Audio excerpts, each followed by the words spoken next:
পশ্চিমবাংলার এক মন্ত্রী বলছে রাম নাকি মুসলমান ছিল। উনি ঠিকই বলেছেন। আমাদেরকে নেগেটিভভাবে নিলে হবে না, পজিটিভেই ভাবতে হবে। কারণ আমি কি বলতে চাইছি সেটা একটু বুঝবেন ভালো করে, পুরো ভিডিওটা শুনবার চেষ্টা করবেন। কারণটা হচ্ছে যে উনি তো অযোধ্যার রাম বা সীতার পতি রাম বা দশরথের পুত্র রাম, ওনার সম্বন্ধে তো কিছু বলেননি। উনি বলেছিলেন যে রাম নাকি মুসলমান ছিলেন। তো ঠিকই বলেছেন। কারণ হচ্ছে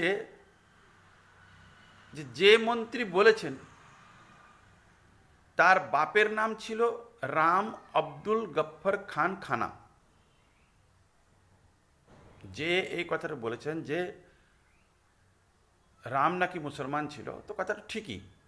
কারণ যিনি বলেছেন তার বাপের নাম ছিল রাম আব্দুল গফ্ফর খান খানা। তার মানে কি কি করে বুঝলো যে রাম মুসলমান ছিল?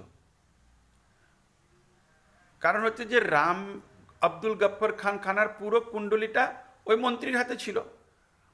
আমার বাবার জন্ম কবে হয়েছিল, আমার বাবার রাশি কি,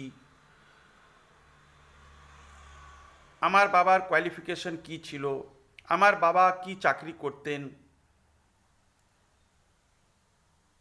তো সম্পূর্ণ কুণ্ডলিটা নিশ্চয়ই আমি জানি।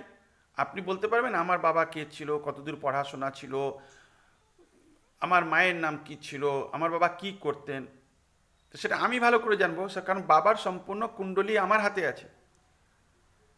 তো সেরকম সেই মন্ত্রীটার পুরো যে বাপ ছিল রাম আব্দুল গফ্ফর খান খানা, সেই রামের সম্বন্ধে বলছে যে রাম মুসলমান ছিল।